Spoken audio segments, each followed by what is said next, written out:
I can't handle these medical bills anymore. You deal with it, David said, tossing a stack of hospital bills onto our kitchen table. Our son Lucas's physical therapy equipment loomed in the background, a silent witness to my husband's cowardice. My name is Olivia Parker, and at 34, I never imagined I'd be watching my husband of 12 years walk out on our family because our son's cerebral palsy was too expensive. What about Lucas? I called after him, my voice steadier than I felt.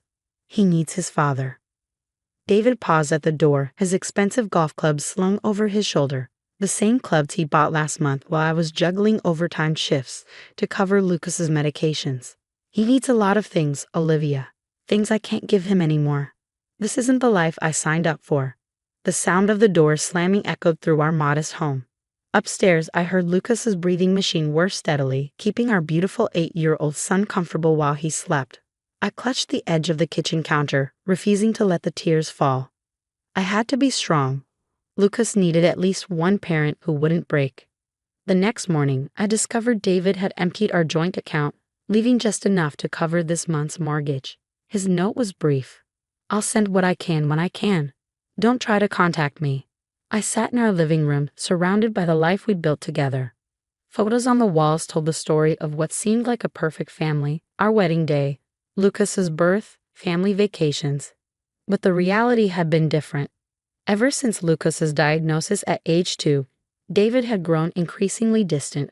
The golf trips became more frequent, the business dinners ran later, and his complaints about money grew louder. "Mommy?" Lucas's voice called from upstairs. "Is Daddy home?" I wiped my eyes quickly and headed up to his room. Lucas lay in his specially adapted bed, his brown eyes bright with intelligence despite his physical limitations.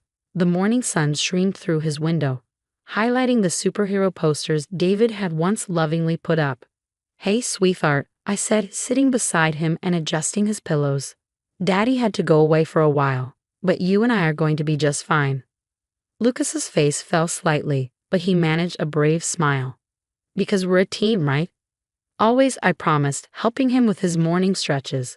The next few weeks were a blur of adjustments. I took extra shifts at the hospital where I worked as a nurse, grateful that my colleagues understood my situation and helped cover childcare when they could. My sister Emma stepped in to help with Lucas when I couldn't be there, and somehow we made it work. But the bills kept coming. Physical therapy, medications, equipment maintenance, it all added up to a mountain that seemed impossible to climb alone. David's promises of financial help proved as empty as his vows had been. His only communication came through his lawyer, offering an insultingly low amount of child support. One particularly tough evening, after putting Lucas to bed, I sat at the kitchen table sorting through bills. A scratch-off lottery ticket fell out of my purse. A gift from Mrs. Rodriguez, one of my elderly patients who insisted I take it. "For luck," she'd said with a wink. I almost threw it away, but decided to scratch it off as a momentary distraction from my financial stress. The first number matched, $5.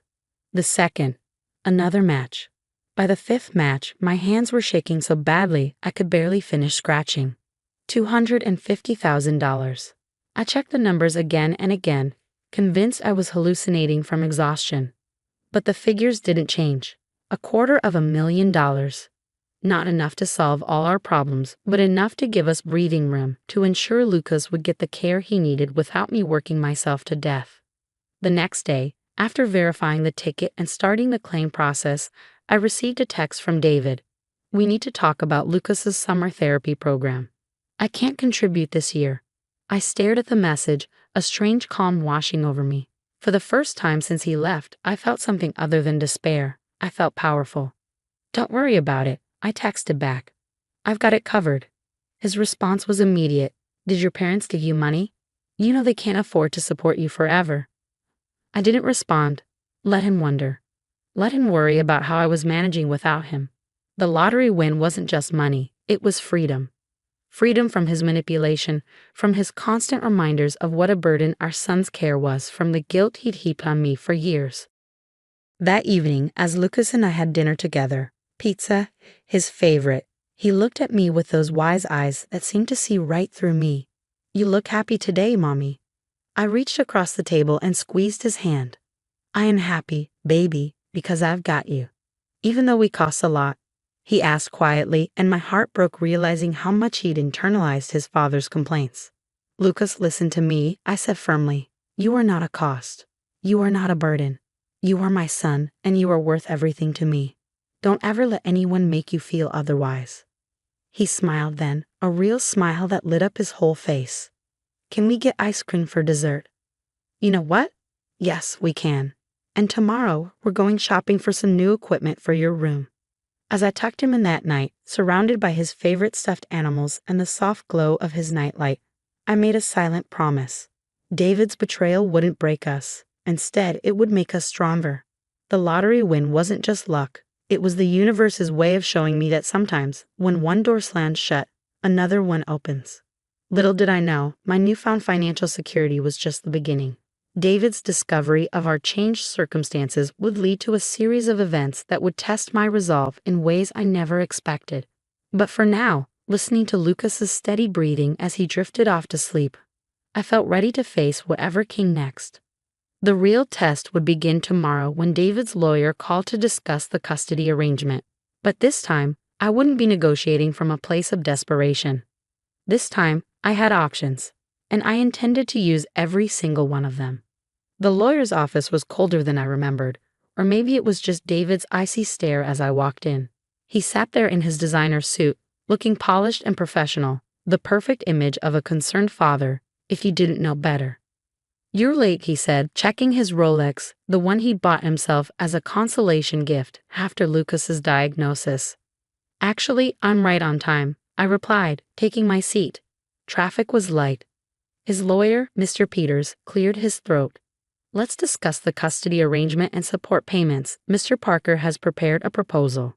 I listened as they outlined their terms: minimal visitation, reduced support payments, and a clause requiring me to consult David about any major medical decisions for Lucas. The same man who couldn't handle our son's medical bills now wanted a say in his care. "I have a counter-proposal," I said, pulling out my own folder. "Full custody, with supervised visitation only, and the support payments will reflect Lucas's actual medical needs, not what's convenient for your client's golf schedule." David's face reddened. "You can't afford to be difficult about this, Olivia. We both know you need my help." I smiled, remembering the lottery check safely deposited in my new private account. "Actually, I don't. Not anymore." "What's that supposed to mean?" "It means I've secured alternative funding for Lucas's care.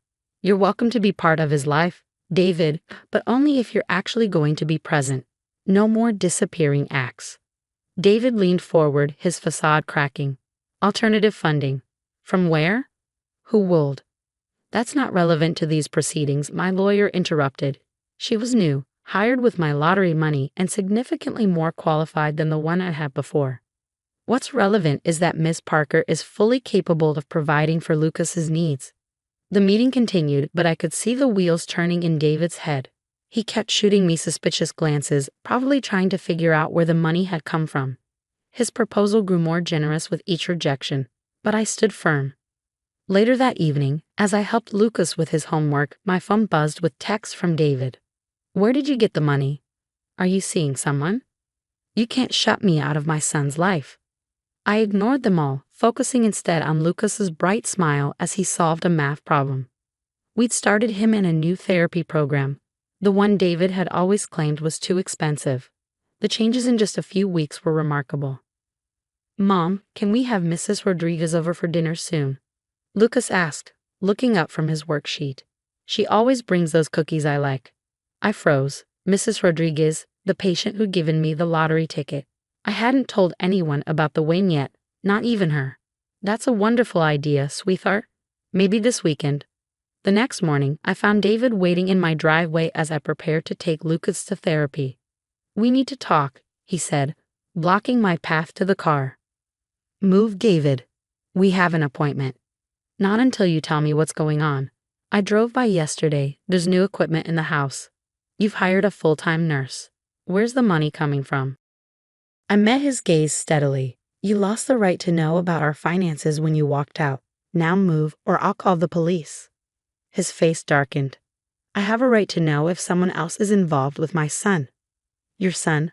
I laughed, but there was no humor in it. The same son you called too expensive.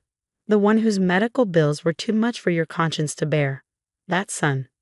Lucas's door opened, and he peered out, his face anxious. Mom, is everything okay? Everything's fine, sweetheart, I called back, my voice softening. Your father was just leaving. David's expression changed when he saw Lucas, guilt, shame, and something else flickering across his face. For a moment, I saw the man I'd married, the one who had once promised to stand by us through anything. But that man was gone, replaced by someone who had chosen his own comfort over his child's needs. We'll finish this later, he muttered, stepping aside. As I helped Lucas into the car, I could feel David watching us. Once, his attention would have meant something. Now it was just another reminder of everything we'd lost, and everything we gained in finding our strength without him. Was Dad mad? Lucas asked as we drove away. No, honey, he's just confused about some things. But you don't need to worry about that. Because we're a team. Exactly, and teams stick together. At therapy, watching Lucas work with his new equipment, smiling through exercises that would have exhausted him before, I felt a fierce pride. We didn't need David's conditional love or reluctant support. We had something better, each other and the means to build the life Lucas deserved. But as I checked my phone and saw 5 missed calls from David, I knew this wasn't over. He'd always hated not being in control, and right now, he was anything but. The question was, what would he do when he finally discovered the truth about our sudden financial security? Little did I know, I was about to find out sooner than expected. The local newspaper headline caught me off guard at the grocery store checkout.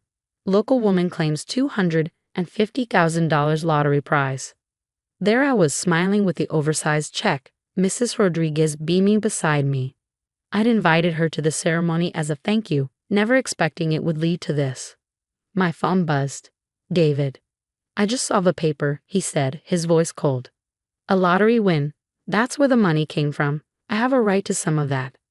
I ended the call without responding, but within an hour, his lawyer had emailed mine, demanding a fair division of assets, including the lottery winnings. They don't have a case, my lawyer assured me. The ticket was purchased after your separation with your own money. It's not marital property. Still, David persisted. He showed up at Lucas's therapy sessions, tried to corner me at the hospital where I worked, and even attempted to sweet-talk Mrs. Rodriguez into saying she'd given the ticket to both of us. That man, Mrs. Rodriguez huffed when she told me about his visit, he has no shame. I told him exactly who I gave that ticket to and why. Because you took such good care of me when no one else would. One evening, after tucking Lucas into bed, I found David sitting on my front porch. Remember when we first brought Lucas home? He asked, his voice softer than it had been in years. We were so happy. Until he needed more than you were willing to give, I replied, staying in the doorway. I was scared, Olivia. The medical bills, the equipment, the uncertainty, it was overwhelming. And you think it wasn't overwhelming for me? For Lucas? The difference is, we didn't have the luxury of walking away. He stood up, running his hands through his hair. I want to make it right. Let me come home. We can be a family again. I looked at him, really looked at him. The expensive watch, the tailored clothes, all the trappings of the life he'd chosen over his son. No, I said simply, we're not your backup plan, David. The lottery money isn't your second chance. Lucas and I are doing fine without you. You're being selfish, he snapped, his pleasant facade cracking. That money could help all of us. Selfish? I stepped onto the porch, anger finally breaking through my calm. You abandoned your disabled son because he was too expensive. You left us drowning in medical debt. And now that there's money, suddenly you want to be a father again. I have rights. You have obligations. I cut him off. Obligations you chose to ignore. The only reason you're here now is that you think there's something in it for you. Just then, a small voice came from behind me. Mom? We both turned to see Lucas in his wheelchair at the door, his eyes wide. Hey, buddy, David said, his voice artificially bright. I was just talking to Mom about coming home.